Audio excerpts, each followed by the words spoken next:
Shalom, shalom, shalom, shalom, bien-aimés dans le Seigneur. C'est ma grâce encore ce matin. C'est mon privilège d'être avec vous dans vos maisons, d'être avec vous partout où vous êtes, partout où vous nous suivez. Nous, les ministères Flow d'eau vive, nous sommes heureux de pouvoir partager la bonne parole avec vous ce matin. Nous avons une actualité abondante. Nous avons une actualité réjouissante, mais au-dessus de toutes ces choses, au-dessus de toutes ces nouvelles, nous devons continuer à propager la bonne nouvelle de notre Seigneur et Sauveur Jésus-Christ, afin que véritablement le monde soit gagné par le Christ Jésus. Je crois véritablement que notre nation, le Gabon, est entre les mains de notre Seigneur Jésus-Christ, et je crois encore plus que jamais que nos prières sont écoutées par notre Père. Je crois plus que jamais que nous avons des temps favorables pour annoncer la bonne nouvelle du royaume. Avant de vous inviter dans mon message de ce matin, je voudrais vous inviter à prier et remercier notre Seigneur. Éternel, mon Dieu, mon roi, Seigneur, nous te rendons grâce et nous te disons merci. Merci, Seigneur, pour ta grâce. Seigneur, merci pour le privilège que tu nous fais d'être encore, Seigneur, sur cette terre pour accomplir, Seigneur, avec nos mains, l'ouvrage, Seigneur, que tu souhaites. Père éternel, je prie véritablement, ô Dieu Tout-Puissant, que chacun d'entre nous, Seigneur, se reconsidère comme un instrument, Seigneur, entre tes mains pour accomplir ton œuvre si parfaite. Merci, ô Dieu, toi qui ne fais exception de personne, mais tu cherches un homme qui se tient à la brèche pour accomplir, Seigneur, ton dessein parfait. Béni sois-tu, Père éternel Dieu Tout-Puissant, pour la parole, Seigneur, qui est libérée et qui libère quelqu'un. Père éternel, béni sois-tu, mon Dieu, mon roi, pour le message que tu mets dans le cœur de quelqu'un. Béni sois-tu, mon Dieu, mon roi, Seigneur, pour ta famille. Seigneur, béni sois-tu, mon Dieu, mon roi, Seigneur, pour notre grande famille, Seigneur, en Christ Jésus. Laisse que ton nom soit glorifié. Laisse que, Seigneur, ta parole aille chercher quelqu'un, un fils perdu, que tu ramènes dans la maison. C'est dans le nom de Jésus que nous avons prié. Amen. Amen, amen. Bien-aimés dans le Seigneur, c'est mon privilège, je vous disais ce matin, de m'entretenir avec vous. Et j'ai un thème pour vous ce matin. J'ai trouvé un bon thème à mon message ce matin. Il s'intitule « Mon Gabon, cher Gabaonite ». Mon Gabon, cher Gabaonite. Mon Gabon, cher Gabaonite. Seigneur, je crois véritablement que c'est toi qui m'as inspiré ce message pour quelqu'un qui vit dans ce pays ce matin et peut-être pour quelqu'un d'autre dans une autre contrée qui a soif véritablement de Christ Jésus. Gabon, mon Gabon, cher Gabaonite, se trouve dans le livre de Josué au chapitre 9. Je vous inviterai à lire. Nous allons lire un peu, nous allons déguster un peu de la parole et voir qu'est-ce que cette parole a à nous donner ce matin. Je voudrais vous inviter à lire, à ouvrir vos livres dans le livre de Josué au chapitre 9 et je vais lire avec vous. À la nouvelle de ces événements, au verset 1, à la nouvelle de ces événements, tous les rois qui se trouvaient à l'ouest du Jourdain, dans la montagne et dans la vallée et sur toute la côte de la mer Méditerranée, jusque près du Liban, les Hittites, les Amoréens, les Cananéens, les Phéréziens, les Éviens et les Jébusiens s'unirent d'un commun accord pour combattre ensemble contre Josué et contre Israël. Les habitants de Gabaon, de leur côté, lorsqu'ils apprirent de quelle manière Josué avait traité Jéricho et Haï, eurent recours à la ruse. Ils se mirent en route avec des provisions de voyage. Ils prirent de vieux sacs pour leurs ânes, ainsi que de vieilles outres à vin déchirées et recousues. Ils portaient à leurs pieds de vieilles sandales raccommodées et sur eux de vieux vêtements. Et tout le pain qu'ils avaient pour nourriture était sec et en miettes. Ils allèrent trouver Josué au camp de Gilgal et lui dire, ainsi qu'à tous ceux d'Israël, nous venons d'un pays éloigné, faites maintenant alliance avec nous. Les hommes d'Israël répondirent à ces Éviens, peut-être habitez-vous sur notre territoire, comment ferions-nous alors alliance avec vous? Ils dirent à Josué, nous sommes tes serviteurs. Josué leur demandait, qui êtes-vous et d'où venez-vous? Ils lui répondirent, tes serviteurs viennent d'un pays très éloigné, à cause de la renommée de l'Éternel, ton Dieu. En effet, nous avons entendu parler de lui, de tout ce qu'il a fait en Égypte, et de la manière dont il a traité les deux rois des Amoréens de l'autre côté du Jourdain, Sihon, roi de Hesbon, et Og, roi de Bassan, qui vivait à Stratoth. Nos anciens et tous les habitants de notre pays nous ont dit, prenez avec vous des provisions pour le voyage, allez à leur rencontre et dites-leur, nous sommes vos serviteurs, faites maintenant alliance avec nous. Voici notre pain. Il était encore chaud quand nous en avons fait provision dans nos maisons le jour où nous sommes partis pour venir vers vous, et maintenant il est tout sec et en miettes. Ces outres à vin que nous avons remplies toutes neuves, les voilà déchirées, nos vêtements et nos sandales se sont usés à cause de la grande longueur du trajet. Les hommes d'Israël acceptèrent les provisions des Gabaonites et ne consultèrent pas l'Éternel. Josué fit la paix avec eux et conclut une alliance par laquelle il devait leur laisser la vie, et les chefs de l'assemblée leur firent le serment. 3 jours après la conclusion de cette alliance, ils apprirent que ces hommes étaient leurs voisins et habitants sur leur territoire. Verset 18, ils ne tuèrent pas les Gabaonites parce que les chefs de leur assemblée leur avaient juré par l'Éternel, le Dieu d'Israël, de leur laisser la vie. Mais toute l'assemblée murmura contre les chefs. Verset 20, voici comment nous les traiterons. Nous leur laisserons la vie afin de ne pas attirer sur nous la colère de Dieu à cause du serment que nous leur avons fait. Ils vivront, leur dirent les chefs, mais ils furent employés à couper le bois et à puiser l'eau pour toute l'assemblée, comme les chefs leur avaient dit. Au verset 24, ils répondirent à Josué, on avait rapporté à ses serviteurs les ordres de l'Éternel, ton Dieu, à Moïse, son serviteur. Il y était question de vous livrer tout le pays et de détruire devant vous tous ses habitants, et votre présence nous a inspiré une grande peur pour notre vie. Voilà pourquoi nous avons agi de cette façon. Et maintenant, nous voici entre tes mains. Traite-nous comme tu trouveras bon et juste de le faire. Josué avait agi envers eux comme il avait été décidé. Il les délivra des Israélites qui ne les firent pas mourir. Amen, amen, amen, amen. Le passage est un peu long, mais il vaut son pesant d'or.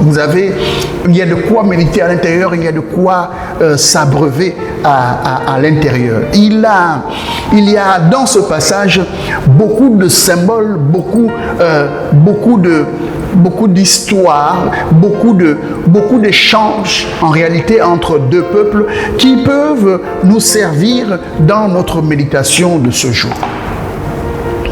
J'ai dans cette histoire le peuple d'Israël, d'ailleurs, qui a commencé sa conquête sur Canaan. Rappelez-vous, ce même peuple qui avait été conduit par Moïse dans le désert pour prendre possession de Canaan avait échoué aux portes de Canaan, et le peuple d'Israël avait refusé de rentrer dans Canaan, à l'exception de Josué et Caleb, et l'Éternel Dieu s'était d'ailleurs fâché contre le peuple d'Israël, qui l'avait fait mourir, en du moins toute cette génération, parce qu'elle avait refusé de rentrer dans Canaan. À cette époque-là, Josué était un fidèle serviteur de Moïse. Il avait vu comment ce peuple avait douté de l'Éternel, qui avait promis de leur donner en héritage Canaan.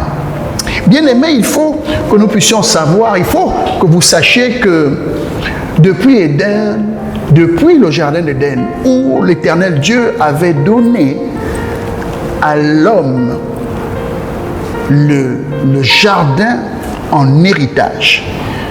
Parce qu'il faut comprendre que Dieu va façonner l'homme en dehors du jardin d'Éden, et il va prendre cet homme, qu'il va le mettre dans le jardin, et lui donner en possession ce jardin d'Éden. Malheureusement, l'homme va faillir à la gestion de son héritage et il va d'ailleurs être chassé de ce jardin et des chérubins protecteurs vont protéger l'entrée de ce territoire. Bien-aimés, après cet épisode, nous voyons que Dieu n'a pas cessé, à cause de son amour, de chercher à ramener l'homme dans un territoire qu'il a toujours souhaité lui donner en héritage. Et c'est comme cela qu'il va récupérer Abraham et il va lui dire, quitte ton pays et va dans le pays où je te montrerai, le pays que je te donnerai en héritage. Et toute l'histoire toute l'histoire de la Bible raconte cet exode de l'homme à la recherche du pays que Dieu lui donne en héritage. Pour le cas d'Abraham, toute l'histoire de cet Ancien Testament va se trouver autour de cette zone de Canaan qui était la zone qui était réservée pour l'homme en héritage. D'ailleurs, nous allons voir que après cet instant, après ce moment où Dieu va chasser l'homme du jardin d'Éden, tout territoire devait être conquis. L'homme, partout où il devait passer, devait trouver d'autres hommes. Et c'est d'ailleurs la guerre, l'histoire de nos civilisations n'est que histoire de guerre entre civilisations pour conquérir des territoires. L'homme ne cesse à foison de conquérir des territoires. Nous sommes là aujourd'hui, même dans ce Gabon, nous cherchons à acheter des terrains, nous cherchons à prendre possession de certaines terres pour pouvoir nous établir. Et j'entends encore aujourd'hui toutes ces personnes qui disent que la terre appartient aux Gabonais. Oui, le Gabonais a reçu ce Gabon en héritage. Nous avons reçu ce Gabon en héritage et nous estimons que cette terre qui est la nôtre nous appartient. Elle n'appartient à personne d'autre qu'à nous Gabonais qui avons reçu cette terre en héritage. Josué qui avait compris qu'il fallait conquérir Canaan va se lancer sur cette conquête et va faire tomber Jéricho. Lorsqu'il va faire tomber Jéricho d'une manière extraordinaire, la Bible nous dit que les murs de Jéricho se sont ébranlés. Je me suis souvent, permettez-moi à un moment donné de m'arrêter là-dessus, et puis je me suis souvent étonné et intéressé de savoir comment à l'époque, lorsque nous avons des murs aussi élevés comme les murs de Jéricho, comment un peuple sans armes sophistiquées a réussi à faire tomber des murs aussi élevés.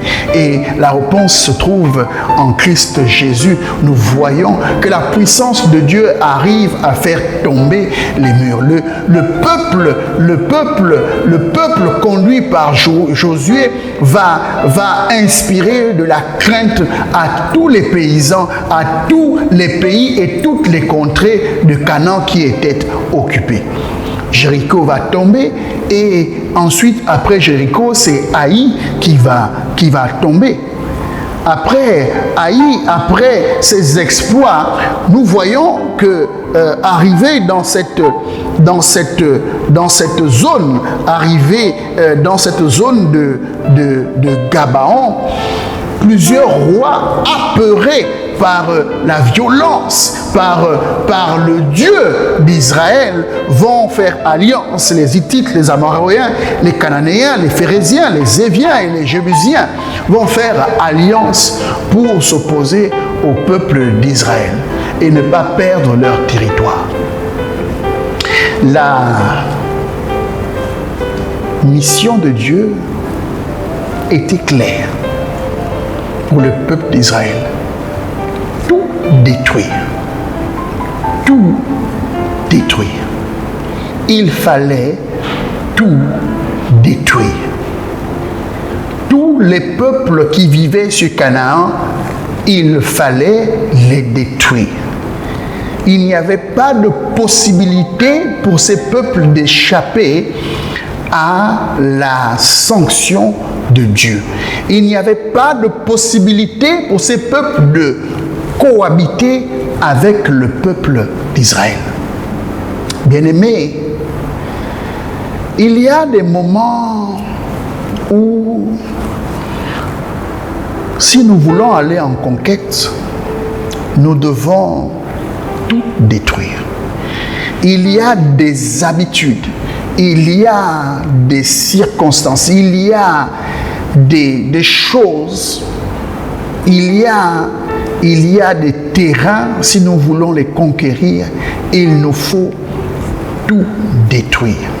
Il y a des habitudes que nous avons façonnées en nous, que nous devons totalement rayer si nous voulons rentrer en possession de ce que nous attendons du Seigneur. Le peuple d'Israël devait tout détruire. Il n'y avait pas possibilité pour âmes qui vivent sur ces terrains de pouvoir exister après le passage du peuple d'Israël. Et le monde avait peur. Ils avaient tellement peur de ce peuple d'Israël, mais ils avaient surtout peur. Ils avaient surtout peur du Dieu d'Israël. Au milieu de ces peuples apeurés, il y a un peuple, les habitants de Gabaon. Et c'est la raison pour laquelle je vous appelle chers Gabaonites. Il y a un peuple, les habitants de Gabaon, qui ont compris que ce Dieu, plein de force, qu'ils ne pouvaient pas résister contre ce Dieu plein de force. Qu'il fallait, face à un Dieu plein de force, faire l'usage de la ruse avec le peuple d'Israël. Ils vont alors feindre de venir de très loin pour venir faire alliance avec le peuple d'Israël. Ils vont mentir, ils vont ruser et dire qu'ils ne sont pas de cette contrée pour pouvoir se mettre en alliance avec le peuple d'Israël. Bien aimés, je pense que nous devons reconsidérer chacun d'entre nous nos alliances. Parce que notre vie est une histoire d'alliance en réalité.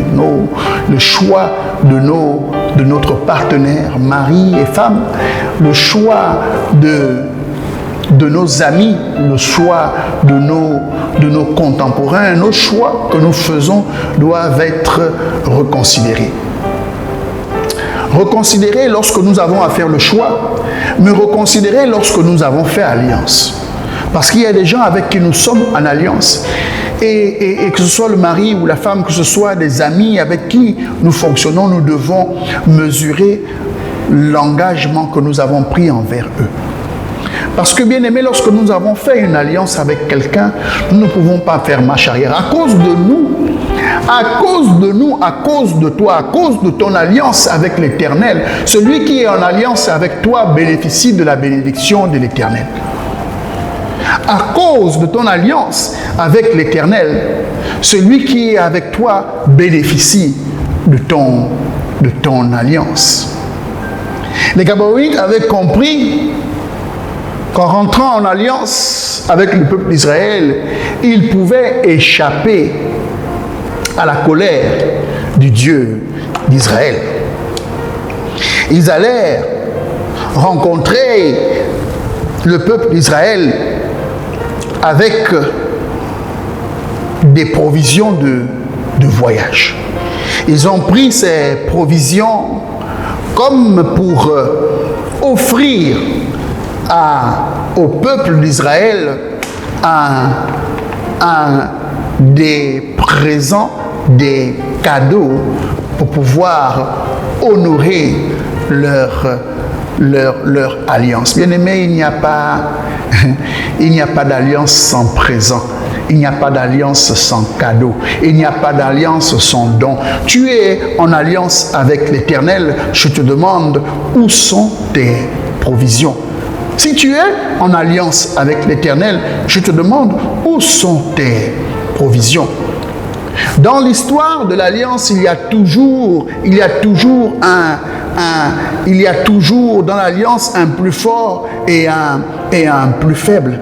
Et dans cette alliance, il y a toujours celui qui amène cette provision, et cette provision qui est acceptée par celui qui le reçoit. Où est ta provision? Les Gabaonites avaient compris qu'ils ne pouvaient pas se présenter devant le peuple d'Israël les mains vides. Tu es en alliance avec quelqu'un? Où est sa provision?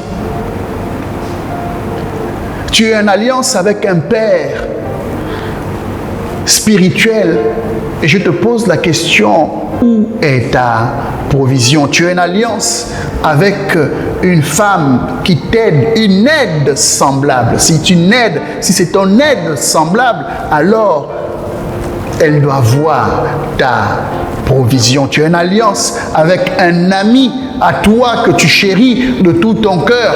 Où est ta provision? Bien-aimé, si tu reçois quelque chose de quelqu'un avec qui tu es en alliance, tu te dois en retour de lui garantir des prières de protection, des prières de paix, des prières d'amour. Il n'y a pas d'alliance sans provision. Le peuple de Gabaon s'est présenté avec des provisions. Bien-aimés, nous sommes dans notre pays et nous avons fait alliance avec l'Éternel, et nous avons à lui reconnaître l'honneur et la gloire. Nous avons à lui porter nos provisions. Ils portaient à leurs pieds de vieilles sandales raccommodées, et ils se sont fait petits devant ce peuple d'Israël. La Bible nous dit qu'ils n'ont pas consulté l'Éternel. Oui, bien-aimé, il faut consulter l'Éternel. Avant de te mettre en alliance avec qui que ce soit, il faut consulter l'Éternel. Avant de prendre des décisions importantes, il faut consulter l'Éternel. Mais il n'y avait même pas pour eux à consulter l'Éternel. Les indications étaient claires. Il fallait détruire tout le monde. Oui, bien-aimé. Notre pays était appelé à être détruit. Notre pays était appelé à être sanctionné. Nous étions appelés à mourir. Ce pays, le Gabon, était appelé à mourir. Béni soit l'Éternel, lui qui a mis dans ce pays des Gabaonites qui se sont offerts avec leur provision pour faire alliance avec l'Éternel, afin que cette nation ne soit pas détruite. Que celui qui a des oreilles pour entendre, entende. Ce pays était voué certainement à la destruction, mais à cause de l'alliance, à cause de notre alliance, nous continuons notre marche avec le Dieu d'Israël. Bien-aimés, ils allèrent vers les hommes d'Israël. Ils ont menti et ils ont dit qu'ils n'étaient pas de cette contrée alors qu'ils étaient de cette contrée. Mais ce qui m'intéresse et le point que je voudrais partager avec vous et qui est important, c'est la provision. Qu'est-ce qui permet à ces peuples,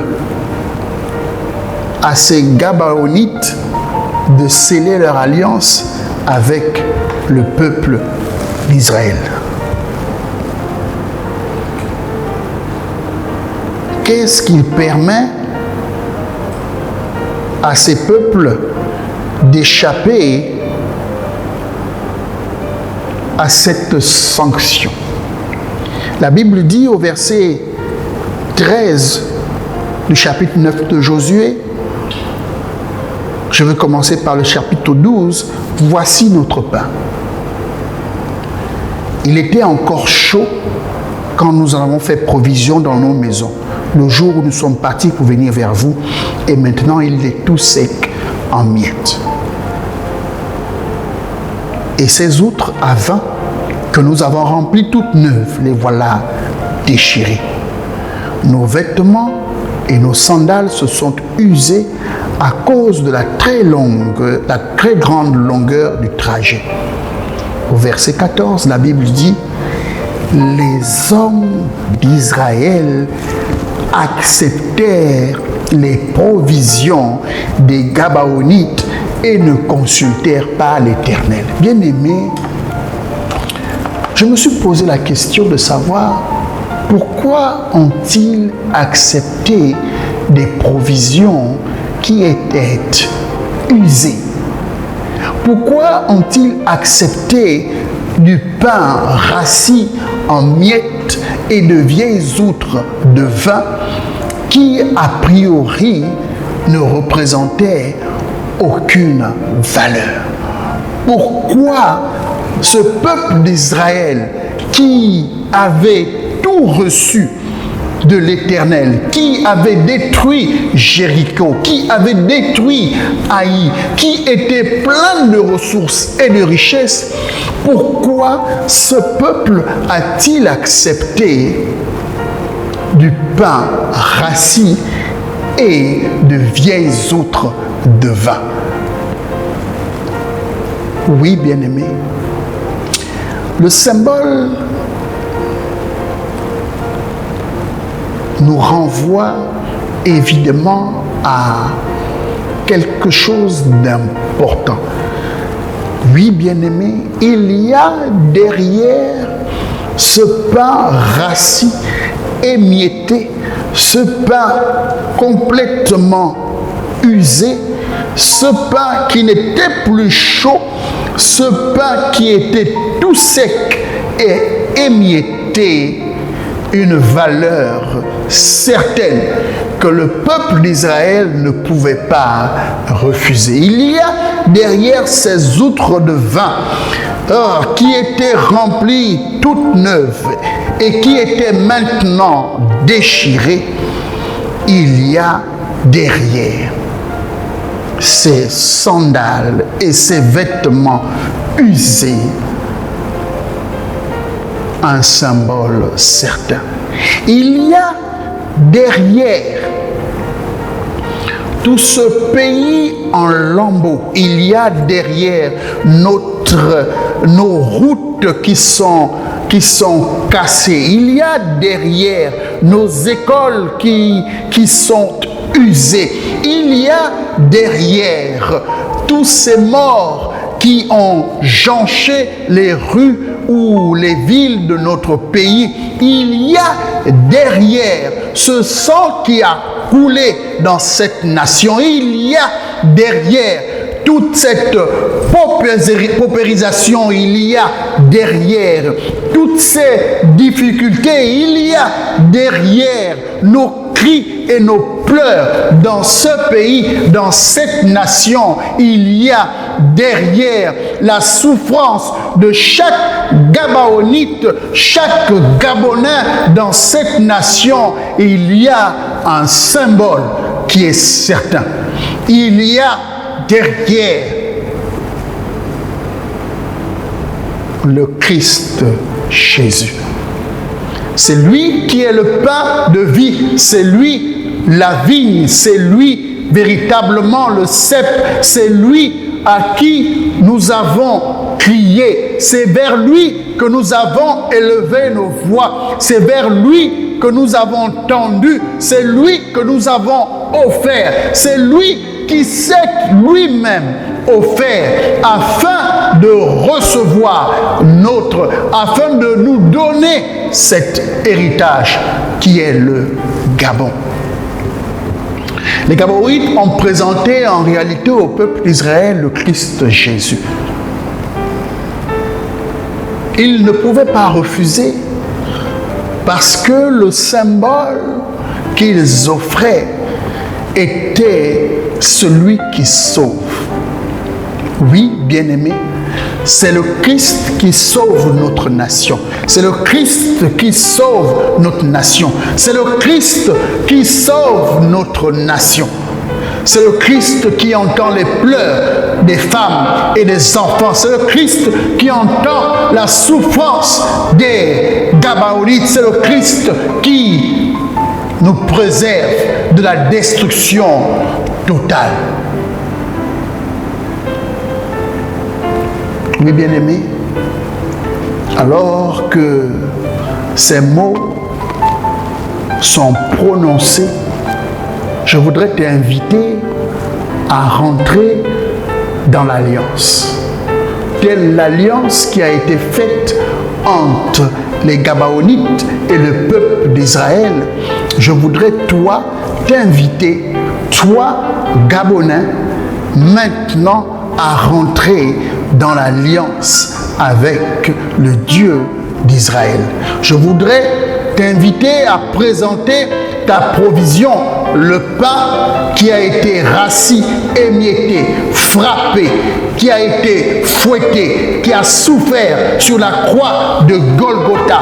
Je voudrais te présenter le Christ dont le sang a coulé, le vin, le sang qui a coulé, afin que tu rentres dans l'alliance avec le Dieu d'Israël. Cette nation est sous la couverture de Christ Jésus. Il n'y a rien qui se fera sans cette alliance. Les hommes viennent et ils partent. Un seul est éternel, c'est le Christ Jésus. Je voudrais maintenant, alors que tu entends cette parole, t'inviter à rentrer en alliance avec le Christ Jésus et faire bénéficier à tous ceux qui sont autour de toi de cette alliance qui protège de la destruction finale. Je voudrais inviter le Gabon, les Gabaonites, à faire alliance par Christ Jésus avec le Dieu d'Israël. Pour un Gabon plus prospère, je voudrais t'inviter, toi, à faire alliance. Ta provision, tu l'as entre tes mains, le pain et le vin, symbole de Christ Jésus, notre Seigneur et Sauveur. Que l'Éternel soit glorifié, que l'Éternel soit élevé sur notre nation, que l'Éternel soit béni, que le Gabon demeure sous la couverture du Tout-Puissant. C'est dans le nom de Jésus que nous avons prié. Amen, amen, amen, amen. Soyez bénis, bien-aimés, que l'Éternel veille sur votre maison. Nous prions pour nos Gabons, nous prions pour les plus hautes autorités, nous prions parce que nous avons à changer nos mentalités, nous avons à nous réinitialiser, nous avons à nous restaurer dans cette phase de la transition. Que Dieu Tout-Puissant bénisse notre pays et chacun d'entre vous dans le nom de Jésus. Amen. Amen.